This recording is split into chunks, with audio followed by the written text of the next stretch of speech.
Well, talking of exploitation, it's sort of like a bit of a self-fulfilling prophecy potentially, because so Mary Kay Letourneau is not alive anymore. She passed away a while ago. The real couple broke up just before she passed away. Oh, right. So Joe's character in May December has this, coming of age, really, so weird to say that for a guy who had kids at the age of 13, But there was an article, I think it was in Hollywood Reporter, about Vili Fualaau and his reaction to the film. And he said that nobody ever consulted him, got in touch with him to let him know that it was happening. And he's gutted because he would have really helped them make a great film. And he said, this is a quote, "I'm offended by the entire project and the lack of respect given to me, who lived through a real story and is still living it." That is shit. That is shit. Well, that's why they haven't spoken about, that's why Todd Haynes hasn't said. That's so horrible, especially because he's like, he would have liked to have been a part of it. And Again, being exploited by Shit. Hollywood. Oh, that's really horrible That's really to hear. shit, isn't it? It's really shit. And I think that Charles Melton does such a good depiction of this character, which is crazy because he never spoke to the guy. No. But he does come across, like in the interviews that I've seen with him, as very childlike, reserved, unaware in ways, quite naive, but generally like a very kind-hearted person who just wants everyone to get along and like everything to be okay. So I was really, really sad to read that in that article. Yeah. Ooh. Makes me feel kind of a bit weird about the movie, to be honest with you. Icky. Bit icky. Oh no, that's such a shame for Charles Melton as well. There must be a reason, but I just wish that someone could say it, because this just feels off. A reason that they wouldn't have contacted him. Yeah. There has to be something. Yeah.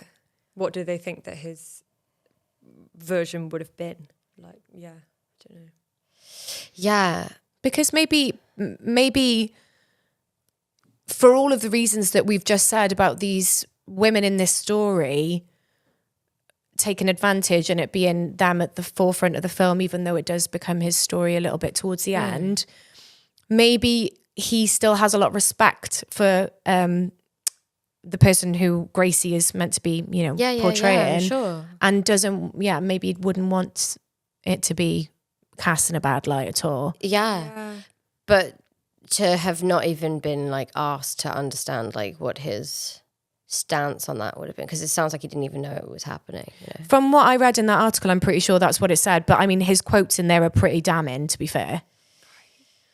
Whoa, that's mad. Doesn't it make you feel a little bit differently about the film? Yeah, it does actually. But it's as a standalone. If you don't think about the real story as a standalone film, It's great. it's amazing. Yeah. It's so interesting. It is. It's fascinating. I think it's like already such a complicated story, and then you've told it in a really amazing way. So like not that we need to, but if I were to compare this with The Iron Claw, which are two like real stories that have been like adapted, like I just think what they've done with May December is they've like made a movie. My favorite thing about the movie. No, but they've enhanced it. They've adapted with the it for screen, rather than just telling the series of events that are baffling and unbelievable and remarkable. They've like made a movie. and I'm not saying that that's like what everyone needs to do. Like everyone's got their different style, and that's why filmmaking is like beautiful. But yeah, I maybe some of my qualms with The Iron Claw is that it could have had a little space of the May December variety. Yeah. You know what I mean? Yeah. Like just doing something a little bit odd to like get us into the story where you're following Natalie Portman, who you kind of ditch at the beginning because you're like, I don't love you, but I love the answers that I'm getting from these other people. You're not the hero of this story really, but I love that I'm getting in through your eyes because you're really going to those places that I'm desperately curious about. Yeah. That's cool. Yeah. It's a very out of the box way to get a new perspective on a story. Yeah. So what do you think then about that that way of telling this story? What do you think the tone was? And let's just talk about some of the filmmaking choices, the music, the soft focus, the zooms. For God's sake, the zooms. I loved the zooms. Yeah. What do you think? I just thought it was like really just a whole new kind of, actually, it felt like a classic movie. Do you know what I mean? Like an old, especially, yeah, it felt like an old classic, a modern take on an old classic. It was very melodramatic. Very. Like telenovelas, you know, like. Very. Not American soaps. Like, I don't think we'll have enough hot dogs. And then they had so many hot dogs. It was hilarious. I just thought that it was brilliant. And I think it just works because they're making a movie. She's a big Hollywood actress. This woman is like slightly out of touch. The whole story itself is so publicized and so like tabloids and like paparazzi.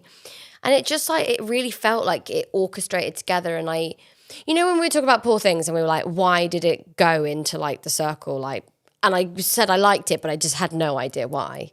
A lot of the choices in this were like baffling, but I kind of felt I knew why, you know? Yeah. I know what you mean. Yeah, that dramaticness is, exactly like you say.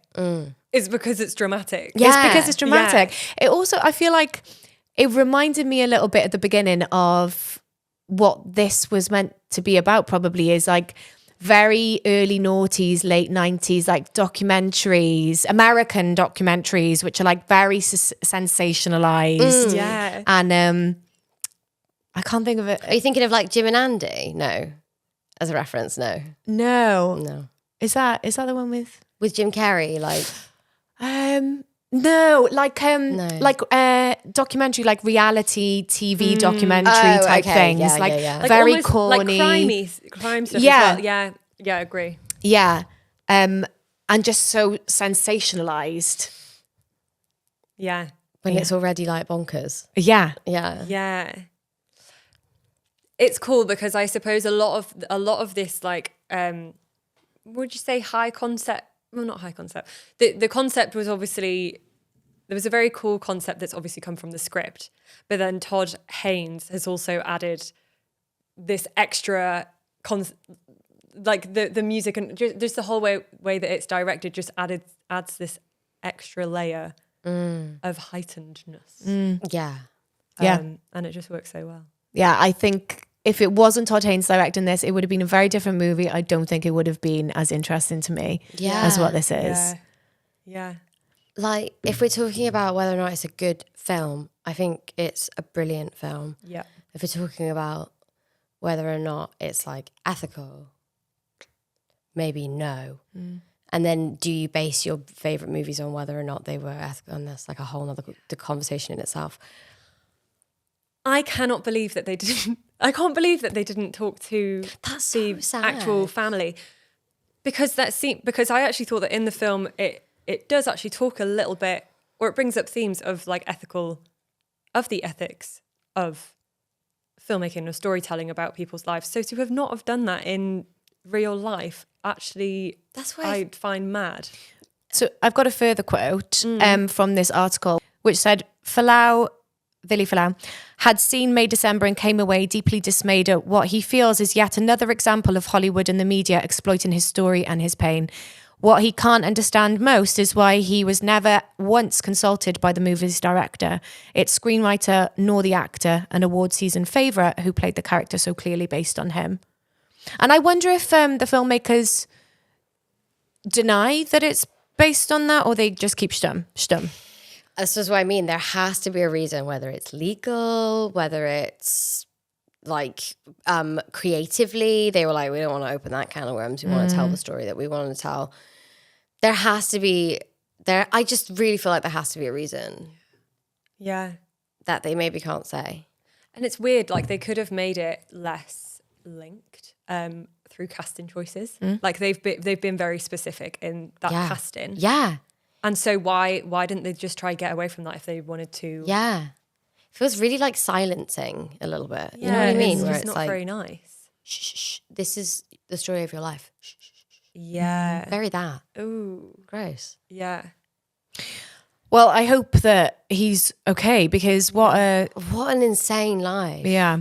Really like sad. he must feel so feel like it's really, really like you when you're going through anything, you just gravitate towards people who you know have gone through something similar, and like all of a sudden like those conversations can start to happen, and you start to really open up to people in ways that like you couldn't before. Who the fuck's he going to talk to about this? Yeah. Like, truly, like, would be Isolating. so lonely, really isolating. Yeah. I hope he's okay too.